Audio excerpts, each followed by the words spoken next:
Hey! So here I have the skin layer and everything, just alpha lock that. And then select the base color. Then get an airbrush. And I put it on assisted, meaning that whatever I draw on the right will draw on the left too, so I only have to do half the work. Get a pinkish saturated, more like reddish color, a tannish color underneath the eyes for the blush. And then inside of the ears, I also like to make the top of the ears sometimes.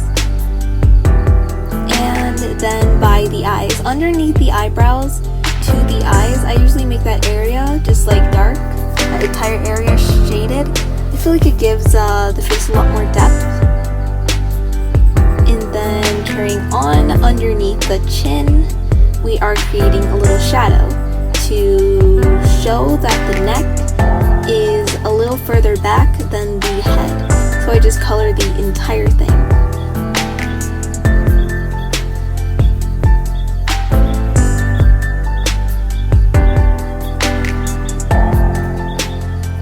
Then we are getting a harder brush and creating these little tiny lines on the lips, just like a little bit of lip. I don't want too much lip.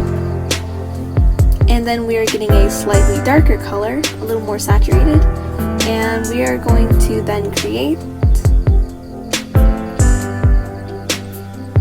underneath the eyes, just a little thing underneath the eyes,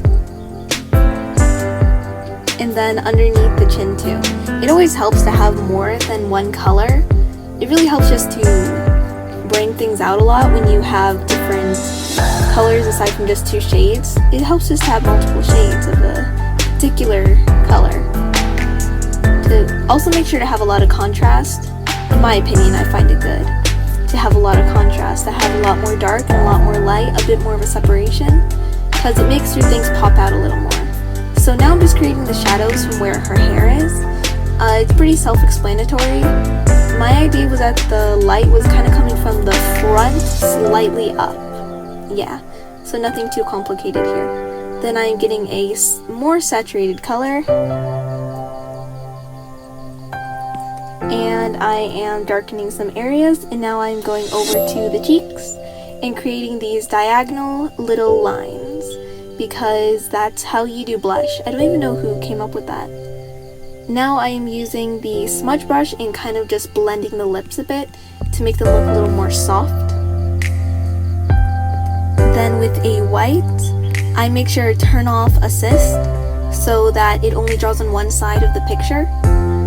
And now I'm going to create the little things on her cheeks, a little bit on her lip, and then that little anime white thing on her nose. After that, I am going to create a new layer, set it to clipping, set it to overlay.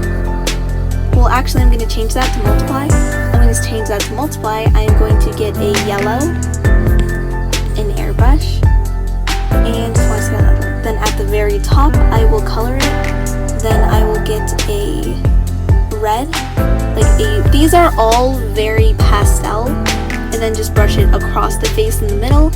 And then I am going to get a blue and put it at the bottom.